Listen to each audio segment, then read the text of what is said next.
There we go. Okay. Can everyone hear me and see me okay? For some reason, I don't see. Just type a quick yes in the chat to make sure you can see me and hear me.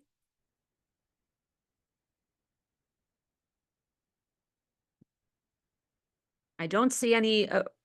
Is everyone hearing me okay? I don't see anyone. Okay, here we go. Thank you, Jesse. Perfect. Um, as I said, we are recording. Today, we're talking about tutoring platforms. Leave your microphones muted unless you're speaking so we don't get any feedback. You are welcome to turn your cameras on if you choose. That's totally fine. If you want to leave them off, that's fine too. If you turn them on, you may be in the replay. You probably will not be in the replay because I found a good way to just record myself to use as the replay, but just be aware of that. So we are going to get started. Tutoring platforms. I'm going to present, we're going to discuss. I do want to hear any thought. Now, I've actually never worked on a tutoring platform, so any input that you can add to this, if you are using the teaching platforms, I would definitely appreciate that. Then we're going to do an exercise at the end because I really want to, well, we'll talk about why. We're going to do exercises at the end. So here we go. Okay, online teaching platforms. They're very popular with ESL teachers and with accent coaches, and it's easy to understand why. By using these platforms, you can easily find your first students, you can get valuable experience. So you can start to build curriculums, build a library of materials. And I think one of the best things about teaching platforms is that you'll be exposed to a variety of different accents. So you'll start to learn about the different sound substitutions and specific features of different languages, which is going to help you so much later on. And you can do all of this while earning money and not have to worry about finding students. So I think teaching platforms can be a wonderful start. However, I don't think that these platforms allow you to build a long-term full-time career. You could do it long-term if you only want a few students. But to have a full-time career on these platforms, there are just too many drawbacks, too many roadblocks. So if you're here, you're in my program, and my goal for you is to build a long-term thriving business. So that's our goal. That's my goal for you. And today, we're going to see what we can do to help get you to move you away from those teaching platforms. So today, we're going to understand the pros and cons of online teaching platforms. We're going to explore how to transition from platform dependency to building your own thriving caseload. We're going to identify actionable steps for creating and marketing your own teaching business. And we're going to create an action plan so you can start moving away from the teaching platforms today. So today is the start, but then it's, up to you to continue the momentum. And as after today, feel free to continue to share your progress or check in. I want this to be more of a conversation in the Facebook group or in our off Facebook community, because I think if we all work together, people who are trying to get off the platforms, I think sharing your experiences and helping each other is going to get us all there faster. Okay. So quickly, let's talk about the pros. So the teaching platforms like italki and Preply and others really gained popularity. They were around before, obviously, but they gained popularity during the COVID pandemic, and it's easy to understand why. So let's talk about the benefits. It's a fast, easy startup. The teaching platforms offer a streamlined process for setting up your profile, showcasing your qualification, and starting to teach. You don't need a website. You don't need any of your own tech. You don't need software. You don't need the scheduling platforms. You don't need a meeting platform or a payment processor. So basically, you can start teaching and making money right away. The platforms offer tech support for everything that I just mentioned. And having worked with a lot of new teachers who are building their business, one of the biggest fears is the tech.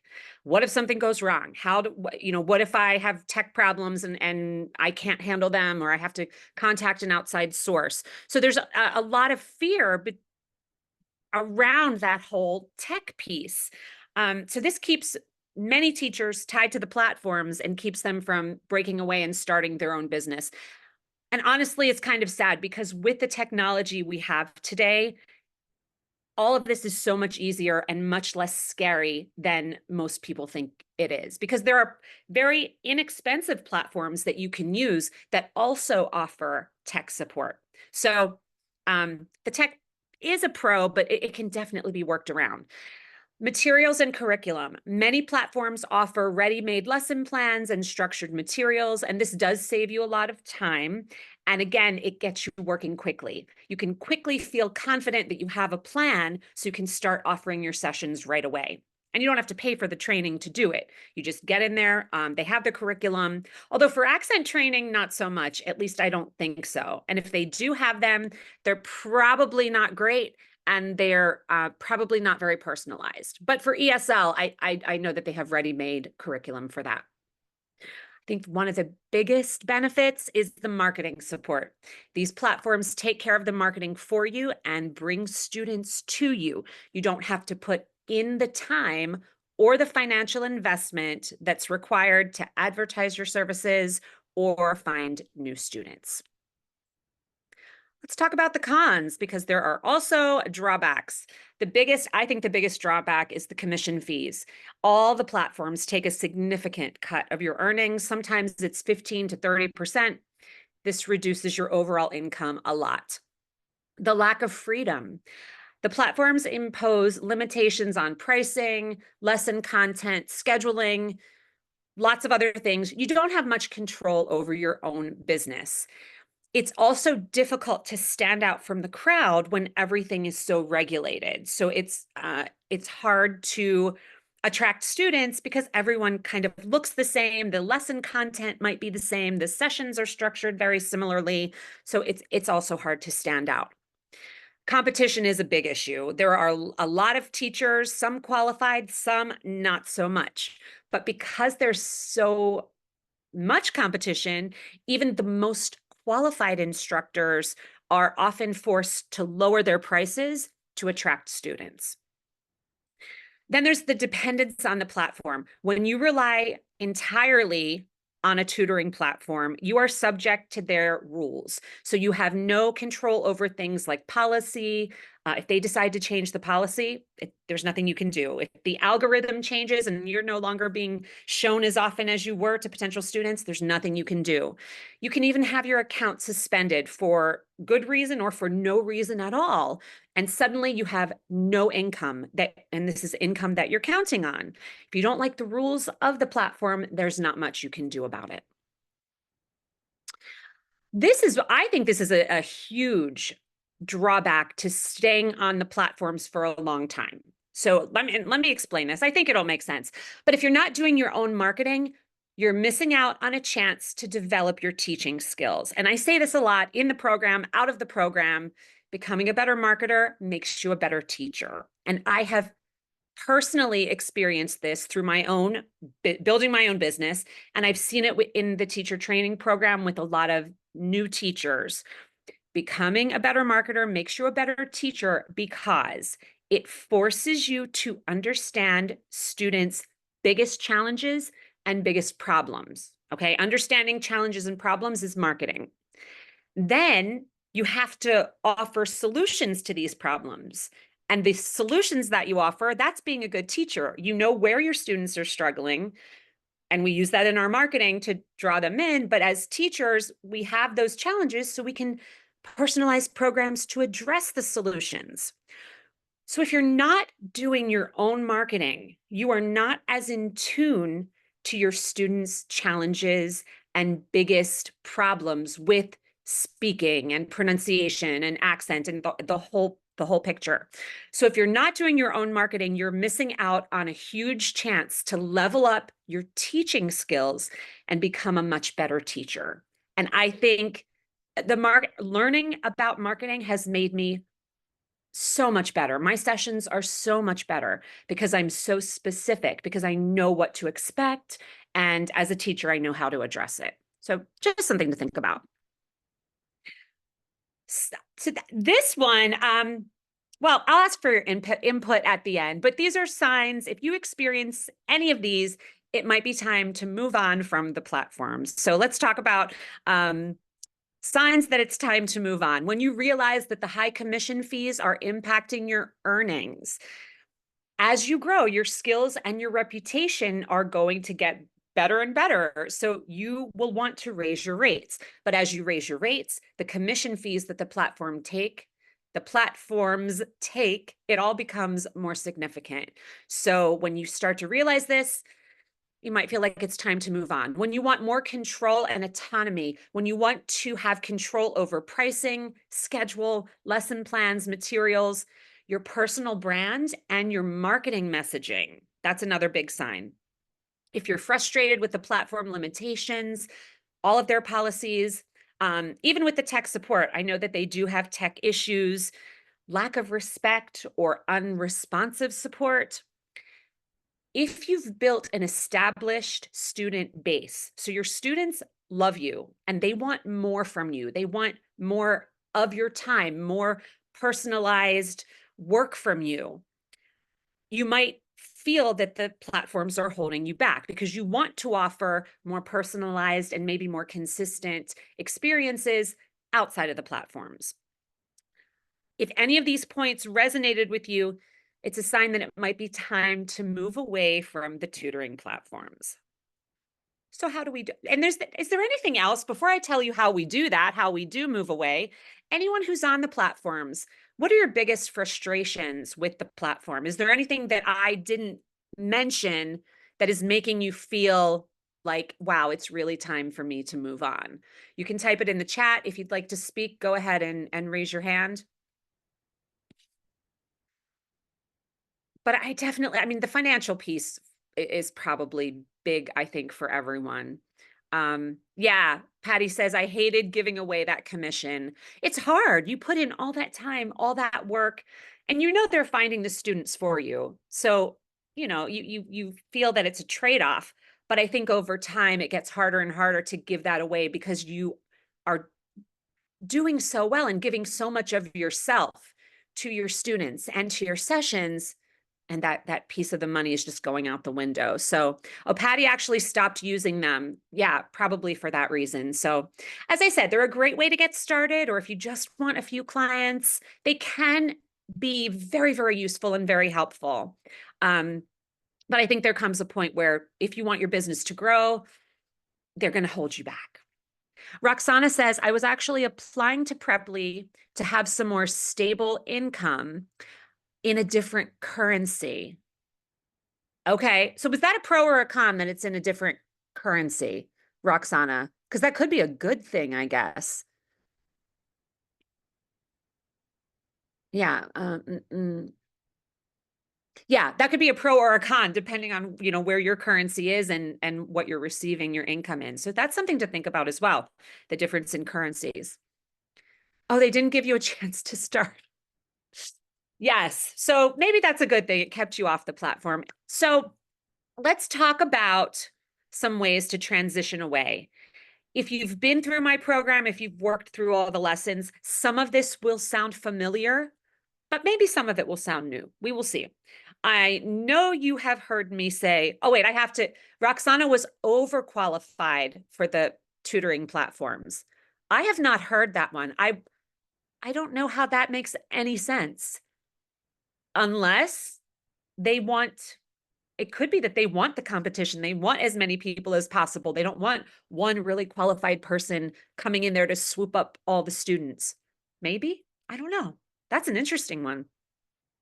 And Patty says she had to take a gazillion tests to prove her credentials on Wyzant, which is incredible because I know Patty a little. We spoke last week and she's a speech language pathologist. So has a master's degree, 6 years of training, plus an internship, plus an externship, plus I know you have at least 20 years of experience in the field. So 30 years of experience as a speech pathologist. So wow, that seems like a decent amount of qualification for a tutoring platform. But again, I've never done it, so I don't know. That would get on my nerves, that I would have to prove all that. So I feel that. Okay, you've heard me say this before, and this doesn't just apply to getting off the tutoring platforms. This is marketing. Get specific about your target audience. We're going to do a little of that today, so just hang tight. If you don't know who you help, if you don't know who you help, you don't know who to search for. You don't know where to find them. You don't know how to speak to them. You don't know how to design sessions or programs for them. And once you do know who you're targeting, okay, and I use the example of my students, actors who come to the United States and need to learn the American accent for their first auditions, that's specific. Accountants living in the United States who speak English as a second language. Those are my two biggest markets. Once we know this information, we can use this information to expand our organic reach on LinkedIn, on Facebook, on Instagram. We can use this information for better performing paid ads. We can decide, if we're working with actors, maybe we want to send announcements or things to acting school. It just helps you know where to send marketing materials or what type of marketing to do. So back when I was starting my business, if you would have told me to do this, I honestly would have said to you, this is a waste of time. I just want to see client. Like I remember thinking that exercises like this were a huge waste of time. I'll work with anyone. I don't want to limit my caseload to just this specific, group of people. So if that's what you're thinking, I do understand. But once I changed that mindset to get specific and to speak specifically, which we're going to talk about in a moment, anytime I'm writing anything on social media, doing any blog posts, doing any YouTube videos, I'm speaking directly to my target audience. They are in my head. Once I started doing that, that's when I filled up my caseload. And that's how you're going to get off. Even on the tutoring platforms, that's how students are going to say, oh, that looks right for me, as opposed to scroll on, scroll on, scroll on, because everybody looks the same. Okay. Build a personal brand, similar to what I was just saying, but you need to showcase your personality. We think that students come to us for our experience and our knowledge and our skills, and maybe they do a little, but at the end of the day, I truly believe they're attracted to our personalities, and each of our individual personality is not going to fly with every person on earth. We are going to find our people, and we're going to repel the people that are not a good fit for us anyway. So the more you can express your personality and your unique teaching style on your website, if you have one, on your blog, on a podcast, on social media, on a YouTube channel, the more you let your students see your unique style and teaching philosophy, the more they're going to want to work with you. And the more you're going to stand out from the competition. Will you send some people away? Will some people say, oh my goodness, that woman is so annoying. She talks too much. She uses her hands too much. I would never want to work with someone like that. Yes. But guess what? That's probably not a client I would enjoy anyway. And there will be other people who love the way I speak. So the more we can put our personalities out there, the better our businesses are going to be. And the more you're going to jump out on the tutoring platforms. If someone knows you from YouTube and they've seen your videos and know that they like what you teach, and then they find you on italki, of course they're going to choose you over someone who has no social media presence at all. Just consider that. And then you can use that social media presence to transition to your own business. Unique selling point. Develop a unique selling point that helps you stand out from the crowd. If you're in my program, done. We've done it. Use a proven method and a personalized curriculum. So that's what I teach in my accent specialist training program. If you've gone through that, you have all of this. However, do your students know that you have this? Do your students know everything that I've taught you that makes your programs more effective, research-backed, and specific and personalized, and all these wonderful things? If you're not communicating that to your students, how are they supposed to know? So I've actually done this for you if you're interested. I have a link. I was going to show it to you now, but I'm not going to stop the flow. I will post the link to that page that has the unique selling points of the accent channel method, and I'll post it below the replay so you can take a look. You can, and you're feel free to copy and paste and use it for your own stuff. That's why I created it for you. Okay. Set up your scheduling, meeting, and payment systems. You don't have to do everything. You don't need a website. You know, I've said that. If you want to move away from the online platforms, you will need a scheduling software like Calendly, a meeting software like Zoom, and a payment processor like PayPal or Stripe. If you work with students internationally and there are countries where you have trouble using PayPal or Stripe, there's a payment transfer software, I guess. It's called Wise, Wise. It's in the business boot camp, all those resources, but I will post them below the replay as well, the link to Wise, just in case you don't know that one. The other ones I think you can find pretty easily.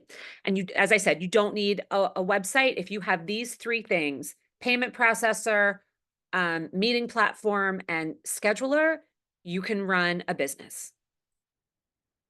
You should also be asking your current students from the platforms for testimonials. Screenshots are powerful. Video testimonials are even more powerful if you can get them. I have trouble getting them, so don't feel bad if you can't get them.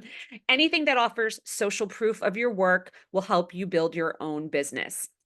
There's a wonderful lesson in my business bootcamp about how to ask for testimonials without making it awkward.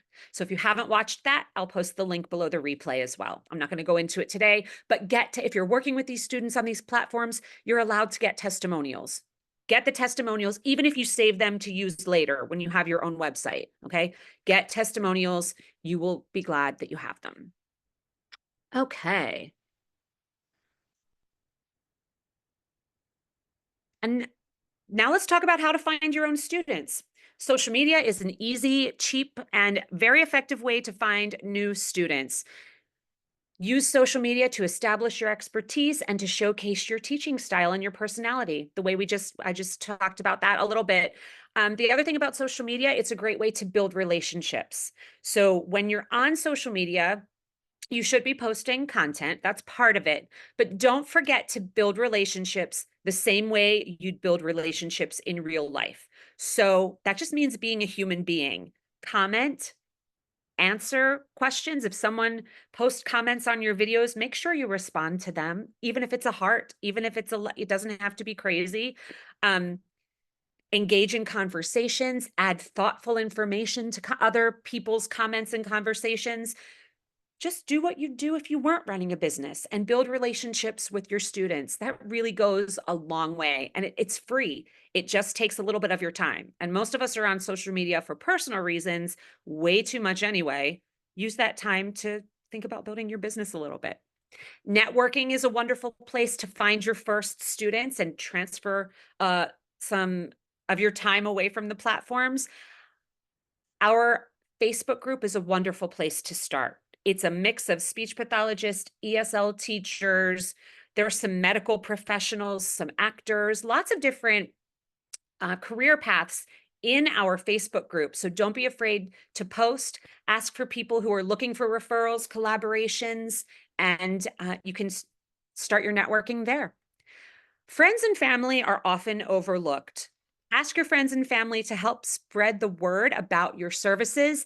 Just make sure you give them something to hand out that offers a clear next step. It could be a business card, a promotional material, an email, but you don't want your friends and family to say, hey, my sister-in-law, my sister-in-law does this. She's an optometrist and she has my business cards with at her desk. So when she sees people that she thinks, and she's very blunt about it, she says things about people's accents that I would not recommend saying to people, but that's her. She'll give them my business card and they go to my website to download my lead magnet. So my point in all of that, don't let your friends and family just say, oh, my sister-in-law works with accents and dialects. You should contact her. That's not enough. Hey, here's her business card. Hey, here's her website. Hey, she does a free consultation. Just set up the there's no just set up the consultation. There's no commitment. Like make sure your friends and family know about the next step because if not, people forget. Just keep that in mind. You can do free workshops online or in person, depends on your target audience. Get creative, lots of ways to do this. Facebook Live, Instagram Live, Zoom workshops. Lots of people do workshops at their local library or at local universities. So lots of options. And don't forget about word of mouth. Referrals and word of mouth are huge. But again, I think that especially in 2024, we're talking about this, you have to give people a specific next step. So to say, hey, if you have any friends who would be interested in the services, tell them about me is not enough. Give them a specific next step, like have them schedule a free consultation, have them follow me on Instagram. Here's my handle. Have them download my lead magnet, something specific, or it's out of everyone's head. All right, great.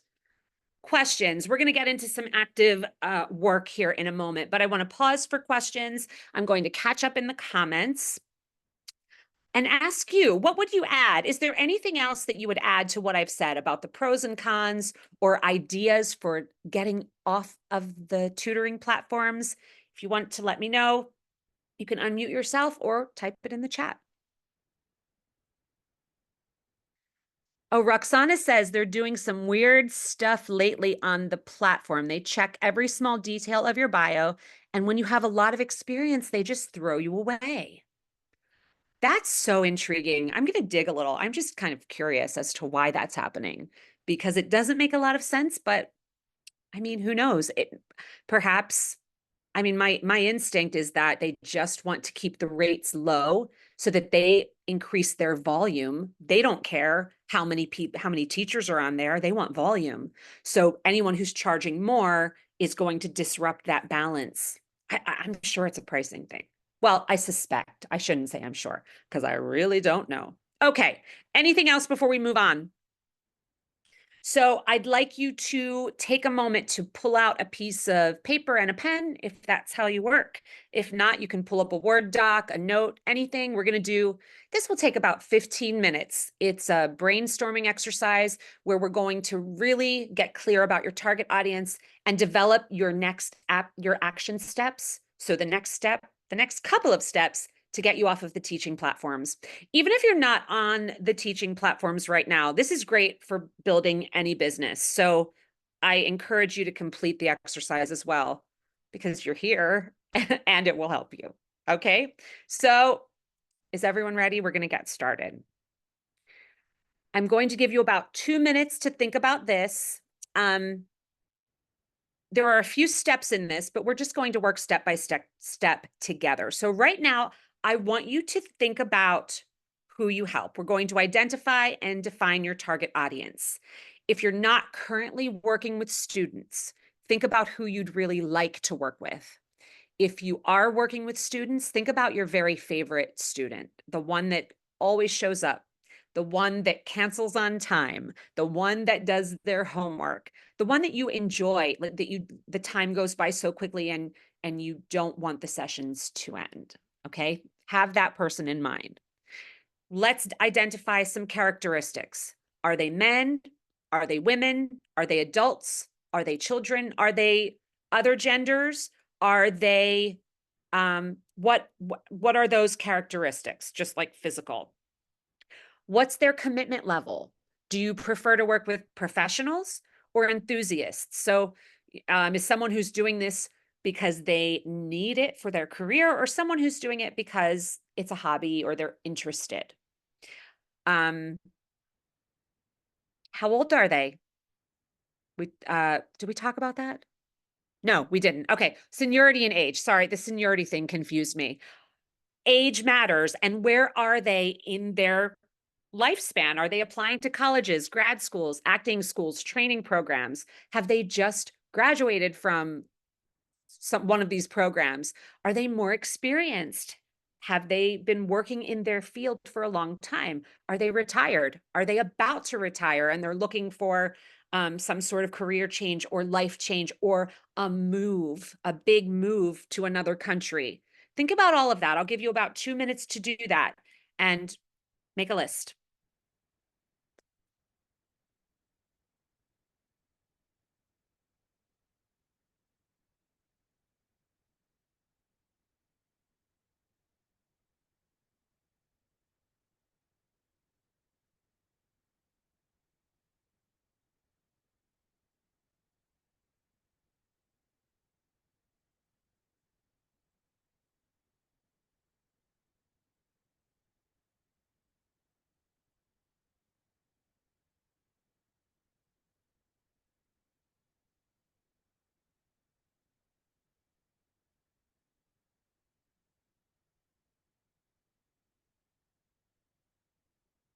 And feel free to share your thoughts in the chat.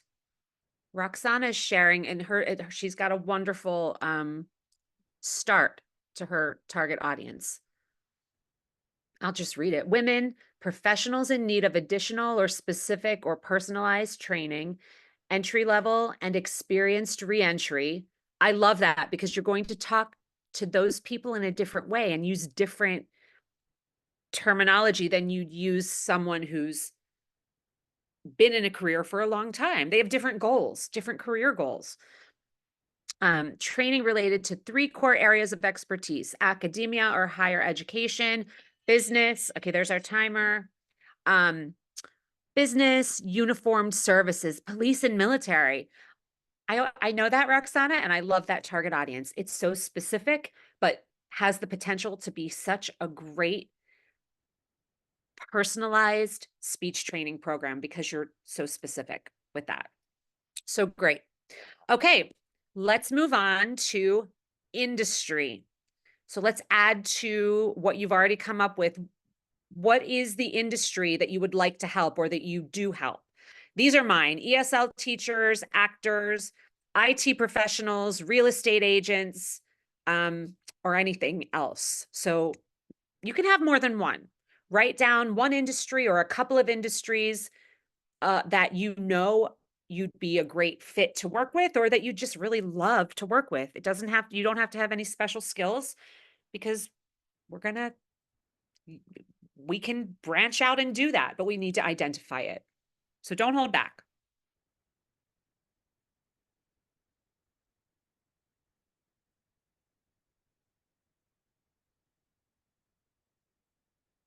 We'll give you 1 minute. Timer helps.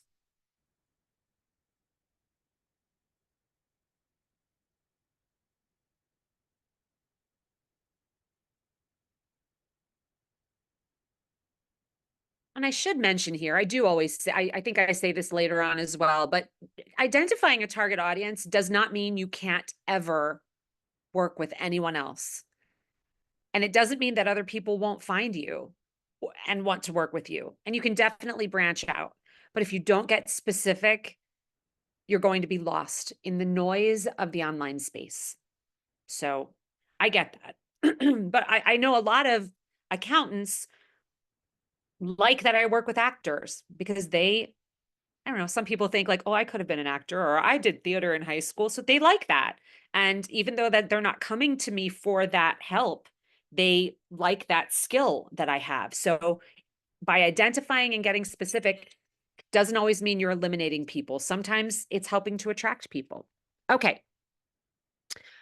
I think we have 2 more slides of this. So just keep that in mind. Language of the people you help. Is there a specific language? It might just be English as a second language. That is okay. But maybe you specialize in working with Spanish speakers, Russian speakers, Chinese speakers. This might be because just take a minute and figure that out.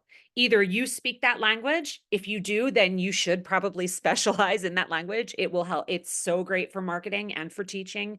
Maybe you live in a community where there is a large group of speakers of a certain native language. So identify any specific language that you know you want to be a part of your target audience.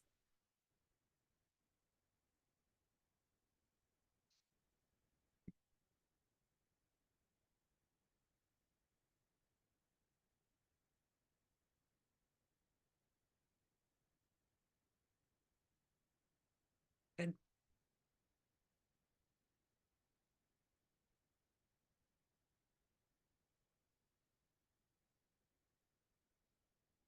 And I like what Roxana has typed in the chat, actually. She says she mentions ESL, but then she also gets specific about languages. So that's actually a great idea because we all help ESL, but then she adds Polish, Russian, and Ukrainian. So you're covering all your bases there. That's actually great. Okay. Where is your target audience? Is this where do you work with them or where? No, where do they live? Okay. Are you going to work with them online? If you're working with them online, maybe this isn't so much of an issue. Maybe they live and work in the United States because they moved here. Maybe they are from the United States, but they're living in China. Maybe they are in the military and they move around a lot. So let's say, where do they live? Yeah, they don't live online, but if you're working, ignore that online. I don't like that there. I'm going to take that out. Where does your target audience live? That will help you more than just saying online.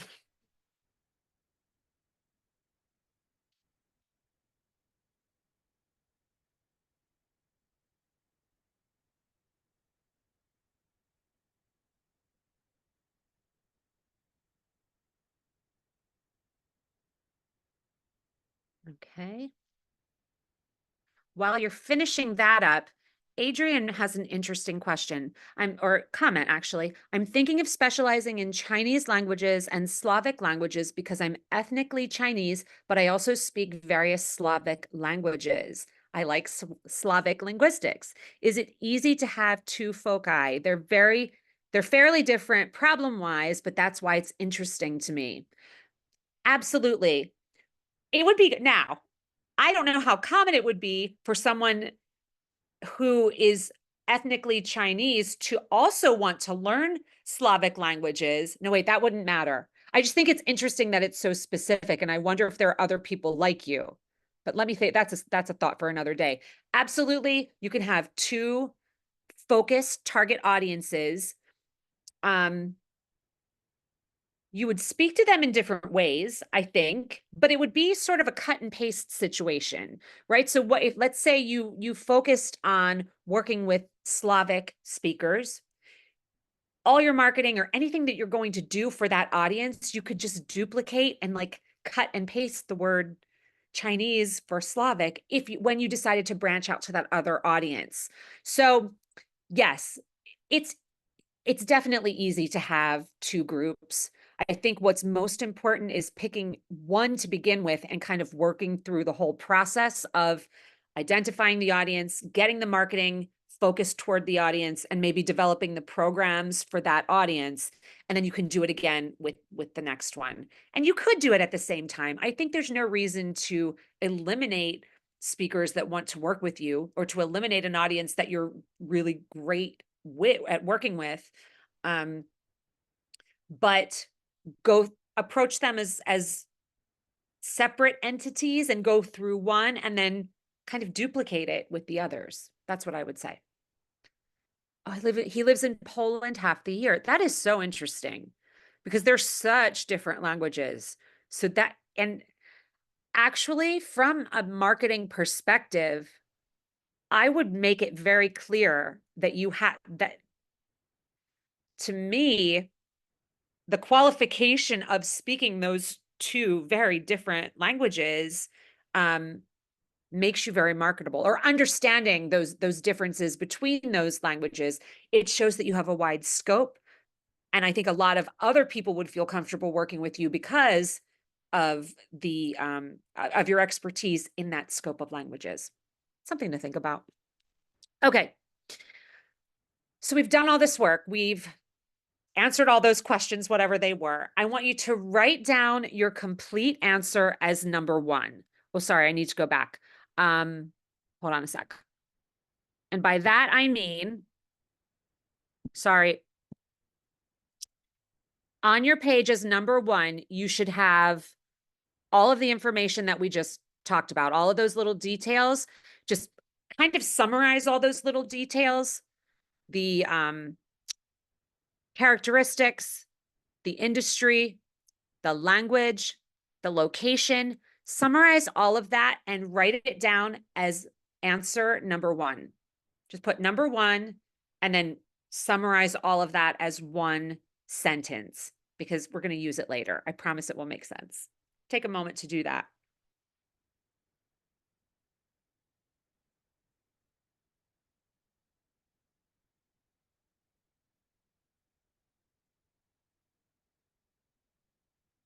Yeah, so it would say something like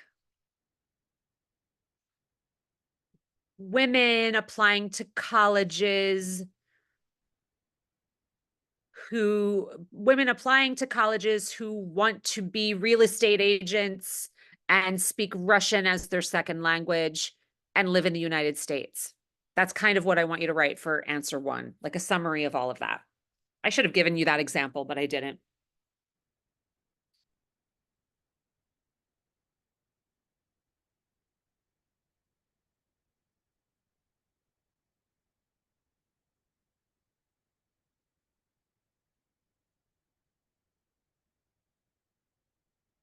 Okay.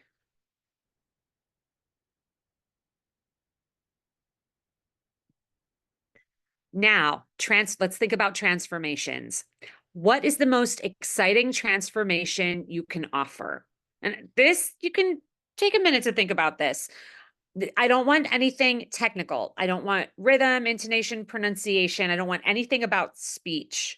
Well, it can be about sounding more confident or freely expressing ideas, but it should be a big transformation that your services have helped contribute to. So you don't have to be responsible for the entire transformation, but if you've contributed to it, it counts. Do I give examples of this? Yes, I do give examples. So some examples: improving job performance, nailing the audition. I mean, so nailing the audition, right? I'm not completely responsible for an actor nailing or failing an audition, but I definitely contributed to it.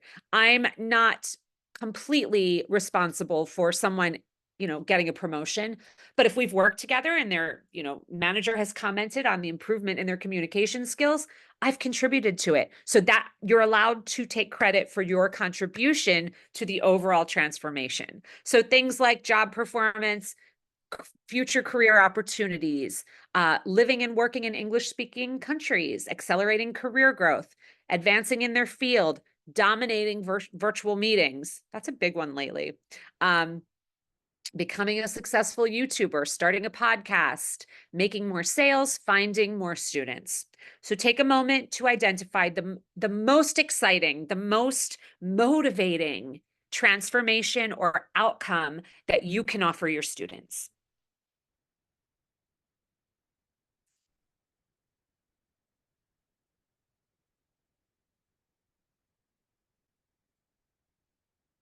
I'll give you a minute for this one.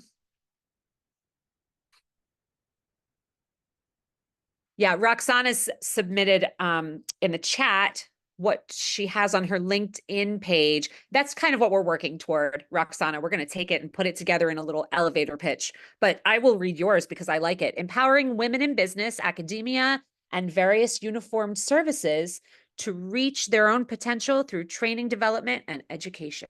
Training, development, and education. There's a comma there. Good. More organized cognitive performance, practical business and communication skills training, providing complex and professional nomenclature for uniformed services professionals. That is so specific, so precise. I want you, though, Roxana, I love what you've got. You've got it with more organized cognitive performance. I like that. Can you give me something more like just to take it? This is good. I'm just challenging you because what you've got is already good. Is there anything you can add to make it more of like, how's my life going to be better? All right. So, um, this is all good. The more organized cognitive performance, like expand on that. How does that make my life better? How does that make my day-to-day life better? Example, let me think. Uh, more organized cognitive performance so you get through tasks more quickly and have more time in your day, something like that. Or practical business and communication skills training so you express your ideas with fewer words, or so you express your ideas and people listen, or so you're more your thoughts are more persuasive. Like, give me a feeling about how I'm going to feel in my everyday speaking situations or situations after I've made these improvements. Does that make sense? And it's not easy, I know, because I'm like thinking too. Complex and professional nomenclature for uniformed services professionals so they advance in their careers, so they get better job performance reviews. Like, what is the benefit? Okay. Think about that and add that. And that goes for everyone. That's what we're working toward. Okay. So now write down that complete answer as number 2. So write down the best transformation and the, just that, the most exciting transformation you can offer, and label it as number 2.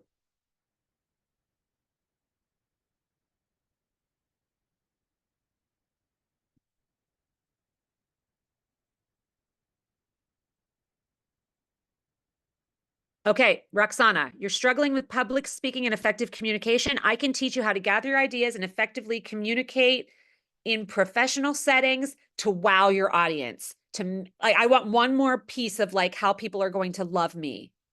Just go. I know I'm like pushing you and I know it might feel uncomfortable, but I want a feeling. I want like I'm so proud of myself because people actually listen, because my employees took action, because like something even more of like a life feeling improvement motivating me to jump off my couch and say, I want to work with you, right? Because my life's going to be so much better. Paint the picture for me. Like, I'm giving this speech, and where I used to struggle and not be able to communicate my thoughts, you're going to teach me to gather my ideas, and my audience is going to listen and take action, or my audience is you know what I mean? Like, and I'm going to feel so great about that. So like one step further, but good. And Kate, I'm going to look at yours in just a second. Yeah, let's get everyone. Okay, everyone gets started on this one. This is the third part, and then we put it all together to make a little elevator pitch or profile blurb. But how do you help your students achieve this transformation? I use ChatGPT to help you with this if needed, and you can totally do that now. If you don't want to do that now, you can do it later, or if you're watching the replay, you can do it later. How do I help my students achieve this? Well, I do it by teaching them the skill of using an American accent whenever they need it. I do this by developing advanced conversational skills, by polishing their presentation skills in English with fluent English communication skills. So how do you help them achieve this outcome or this transformation? Take a minute to write that down, and that's going to be our number 3. Okay, Kate. I'm a pronunciation, accent, and communication instructor who specializes in accent training and communication using speech production, rhythm, and applied improv techniques. I can help you improve your clarity for preaching the gospel and ministering to the laity. Is it laity? If you're ready to have that's your target audience term. I'm not familiar with that. I'll look it up. If you are ready to have clear, confident, connected speech and better collaboration and connection with staff and parishioners, that's what I like. I'm here to help you. She's working with seminarians and priests. So I love all of it.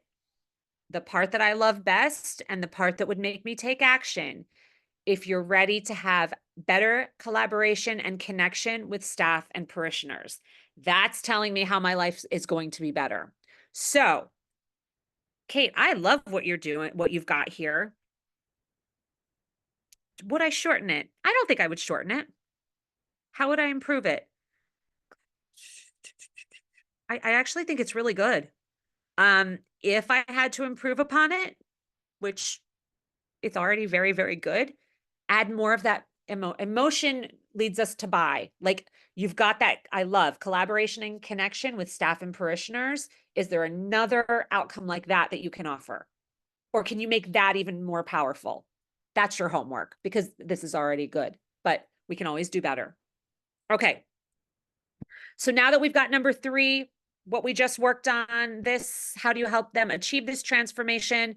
That's our number 3. Okay. Are we all caught up? Is everyone ready to go? And if you post your ideas in the chat, I will give you feedback. Okay. This is our template. You're going to write down this statement. I help, and then insert answer 1, then insert answer 2, by insert answer 3. It looks complicated, but it's not. Here is my example. I help, answer 1, online ESL teachers who speak English as a second language. Answer 2, find more students. That's my outcome. By, and here's my number 3. How do I do it? Teaching them the skill of using an American accent whenever they need it. I know this says when they need it, but I like whenever they need it better.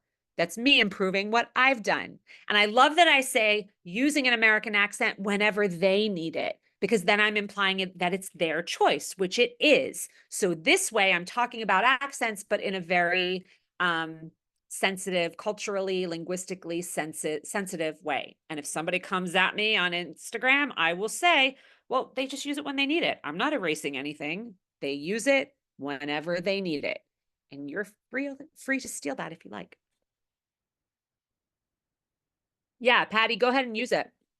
I think if we all need to come together as a community and get clear about what we call, I think if we all were more clear about what we call our services and had responses to some of these criticisms that we all used, perhaps the criticism would die down, or at least we would feel more confident putting ourselves out there because we would have other people to back us up and we'd have these replies to back it up. I mean, that is one. The other one that I use a lot is, well, I teach any accent or dialect. I'm not trying to erase anything.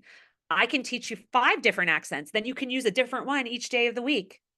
And if you're in my program, you know how to teach New York City dialects, you know how to teach the general American Southern, and you know how to teach the standard American accent. So you can offer 3 different accents for 3 days of the week, if that's what you want to do. So keep that in mind too. Consider it stolen. I love that. Yes. Good. All right. Does everyone have their little blurb ready? Okay, we're going to take it a step further. So we've got our little sentence. We're going to add to that why you are the best person to help. So go back to answer 1. That's the audience that you developed. Give me 3 reasons that you are the best person to help that specific audience. Here's mine. I'm the best person to help ESL teachers who speak English as a second language. That's my answer number 1, because I have a passion for accents and dialects. I teach many different accents here. I'm saying it here, including the general American accent, because there's not one perfect accent. I can help you find your best accent in English, I would probably add. I will add that. I've also worked with many ESL teachers who have helped me understand the unique challenges of being an English teacher who doesn't have a native sounding accent. And I should add, because I understand those challenges, I can help you excel in your classroom. Something like that. I would add to that because I want to get more specific, and I want what I was yelling at Roxana to do, help you feel more confident in your classroom, or more powerful in your classroom, or more persuasive in your classroom. I would probably also add, I would add this. You'll be able, I can help you. I can teach you to use your American accent as a model to attract students who want a more native sounding teacher. or something like that. I wouldn't say it exactly that way, but I'm doing this along with you. I would take it one step further and add the two lifestyle outcomes of feeling great when I'm standing in front of my students and getting more students if you're an online teacher. So let's try to add that too. Like, how paint that picture. How is their life going to be better? Not just their speech. How will they feel? If you can tap into that, you're going to see a change in your marketing efforts. Okay, good.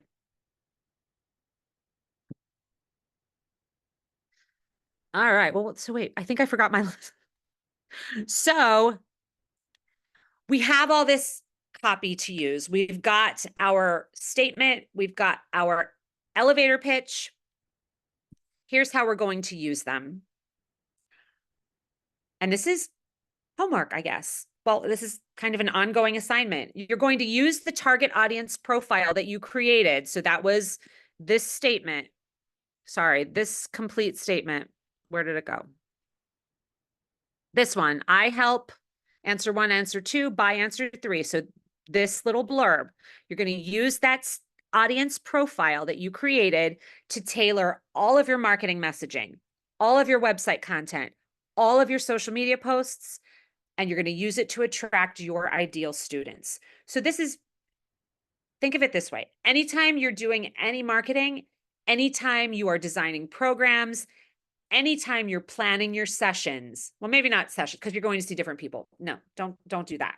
But marketing definitely, and maybe developing new lessons, let's say. You're speaking, imagine that you're speaking directly to that person, to that profile that you created in that first part of our exercise. Imagine you're speaking directly to ESL teachers who want to use the American accent whenever they choose.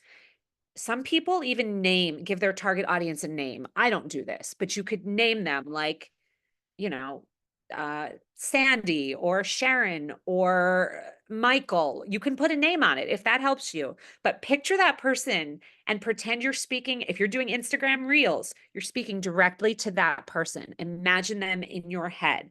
Sometimes I do keep a post-it because I tend to go and get off track.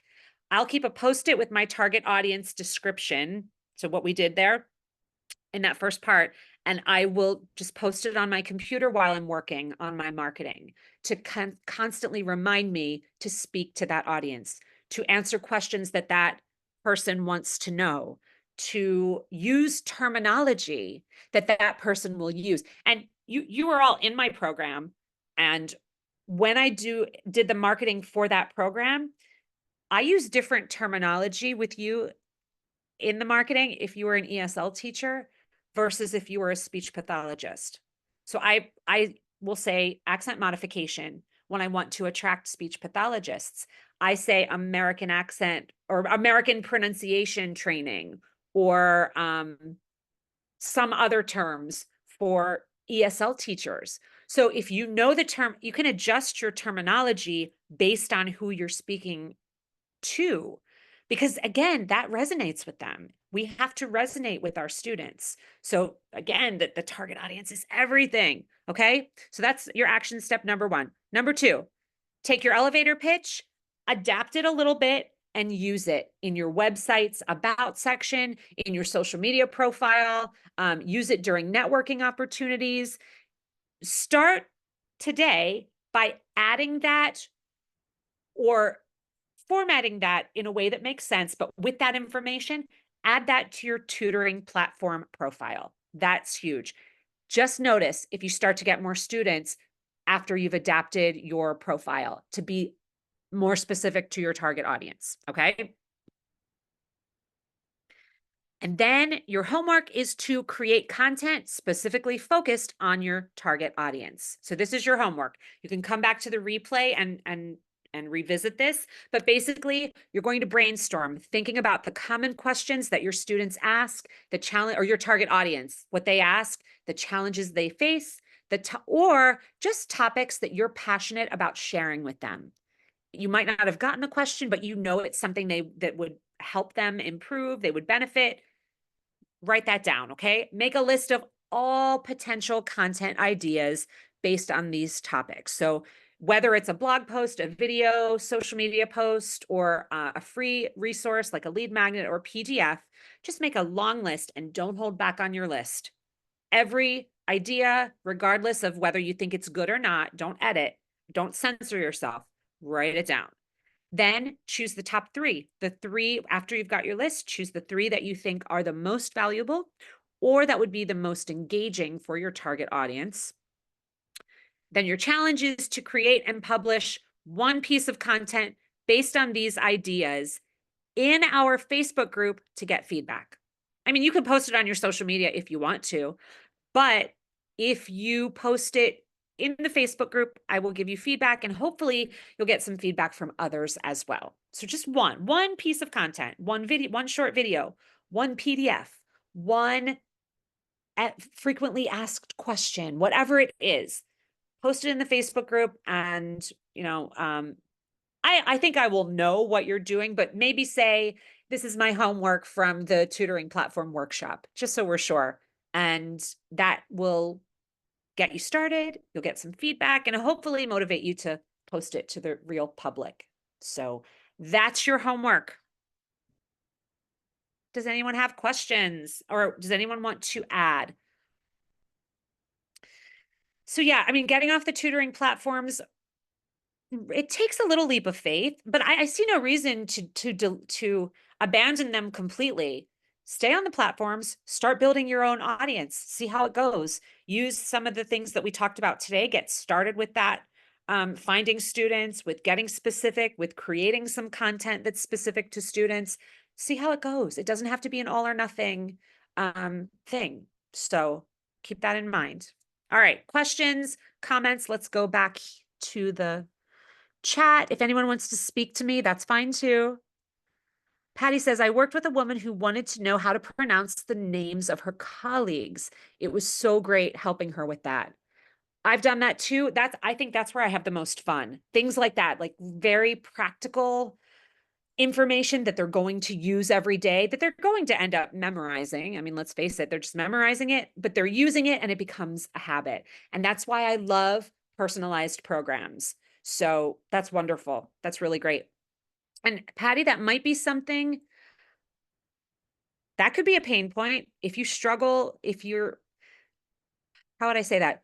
If you're embarrassed or struggle to speak to your colleagues because you're unsure of how to pronounce their names, that's something that I think a lot of my students have felt. So that might be something that I don't know if I would put that on a website because it is so specific, but for content, for social media content, blog post, video, something, YouTube video, something like that, that would be wonderful. And you could just use the list that woman gave you and just say common names in an American workplace or something like that. Okay, Roxana, that's my biggest issue. My audience is so terribly shy or restraining themselves from sharing what they're really craving for. They just they just give me vague information like, I just want to speak fluently or I need words. Sometimes I'm just so frustrated with that fact. Okay, Roxana, I think that my students are that way as well. I think they don't know how to describe what they want, if that makes sense. Not that they don't have the words, but as an example, I've had many people come to me and say that they stutter, that they need help with their stuttering. And I'm a speech pathologist. I know what real stuttering is. So with someone who has a real fluency issues, they actually get stuck and block, like there's a physical block. The muscles tighten up. What these people that are coming to me and saying they stutter are experiencing are absolutely normal. This is just in my experience. I'm not saying that some people don't stutter and that it's not a thing. It is, but these people just, it's normal disfluencies. I just did it. They're normal. I just repeated it because I was thinking about the word I wanted to use and trying to organize my thoughts as I speak. It's absolutely normal. I just did it again. We all do it. So they want, I think what they were looking for, these students who thought they stuttered, they wanted to increase their vocabulary, learn to use more expressive idioms. Maybe they wanted to learn to use pausing as a way to gather their thoughts, public speaking skills, things that build confidence, practice speaking with someone who can give them feedback. Sometimes it's just that simple. So I think sometimes they don't know what they're looking for, but as far as your, it's tricky when you're not getting the, it's okay. So it's nice when your audience gives you the words to use in your marketing. So one way to do it is to imagine it for them. The other thing is I do have some information on this because I've done it for my own marketing. Sometimes it's really helpful just to sit down with your potential student. No, I don't mean that. I mean to sit down with someone who is your target audience, not for a speech session, but just to like interview them almost and to like ask them, I'm not saying like a paid session. What do you struggle with during the day? When does your speech make you feel the most self-conscious? When do you feel really confident? What helps you the most when you're feeling self-conscious? When you get nervous about your speech, what do you do? If you could find 5 people who seem to be your target audience and just do like a 20-minute interview just to get some information about their challenges, their goals, their hangups, their their emotions and feelings around speech. It can be really useful to use in your marketing. And I do have a list of questions to ask, I believe. I will try to find that and post it below the replay. I will find something. And if I can't, that ChatGPT could probably do that for you for your specific target audience, or you could just make it very natural and write down a few questions and ask them yourself. And then when they answer you, use their exact words. Use their words in your marketing. And that's, I have done that before. There's a specific name for the interview. I forget what it's called in marketing terms, but just have a coffee with someone, even on Zoom, and just talk to them about their speech challenges. It can be so eye-opening and so helpful. So I would recommend that. Okay. Oh, Patty said there were some interesting names. That's always good. I mean, and I think we also, it's a good chance to let our students know that we don't, even as native speakers in English, I don't know how to pronounce every first name and definitely not every last name. So it's okay. And then we talk about how do we politely ask someone to pronounce their name for us? How do we make sure that once they've told us, we don't mispronounce it again? Out of respect, we learn how to say it. So strategies for that can be part of your session as well, like how to deal with that when you don't know how to pronounce someone's name or when you forget someone's name. Absolutely something you can work on. Roxana says, I realized working with many women is about confidence, yes, and assuring them that they know what they're speaking about. That's why I teach English and other skills alike. Yeah, I think that that's huge with women. And that the confidence can be internal, like having more confidence about what you're saying. I also think that having worked on my own speech, intonation can be changed to convey confidence when maybe you don't feel as confident as you should. I think that final voiced consonants have really helped me manage my pitch, which a lower pitch is a more authoritative and more confident, and also manage my rate of speech. Because when you speak quickly, which I still do anyway, but at least it helps, speaking quickly conveys nervousness, you know, flighty, not big. It can also convey an excitement in a good way. So there are also things as far as tone and quality of the voice that can help with confidence until they start to feel it. But then there's the internal part too. So it is a good fit for you to work on both. But do your students know that you can help them with that? And I'm not saying that they don't, but paint that picture of, imagine sitting in the Zoom live that you're giving to your students and you're so nervous right before you click start meeting, but you'll be ready. You'll feel prepared. We will have strategies to help you control your rate of speech, to add confidence to your voice, like that kind of thing. You'll end up feeling confident and powerful and knowing that people hear the ideas that you're expressing. Something like that. Make sure that's part of your marketing because that's what makes people take action. Cool. Okay, that's all I've got. Anything else? We didn't go over too much today. Okay, wonderful. So if you need anything, let me know. We have some exciting things coming up with our live sessions, so make sure you're checking the schedule.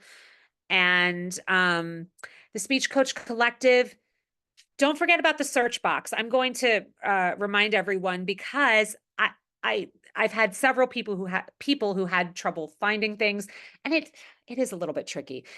Everything in the latest live sessions, that's the first module. There are 3 months worth, I think, of live sessions. Everything else is organized by content, not by date, by content. There's a search box, so you can search for any topic. And I have so many topics in there. Things to ask your accountant. There are forms, policies, and procedures. There's stuff about assessments. There are like some frequently asked questions. So if you're wondering about something, go into the Speech Coach Collective. On the left-hand side, there's either a menu with a search box at the top, or there's a little orange box that you click and the menu slides open and the search box is right there. I think it's worth spending some time there if you have free time and you want to deepen your skills, not only with teaching, but marketing. That's a great place to go. The practice libraries are another great place to go if you want to deepen your skills. So many concepts that you can teach with worksheets to go with them, but you have to get in there and dig around. There's just way too much material. So just keep that in mind. That little search box can help. And I think that's all for today. Thank you so much for showing up live. Check in with me on how you're doing with your homework. I want you to take action with these steps. Post your content in the Facebook group. I'm going to do my best to keep you motivated and accountable to try to get you off of those teaching platforms as soon as possible. So if you need anything, let me know. And I will see you next time. Thanks so much for being here.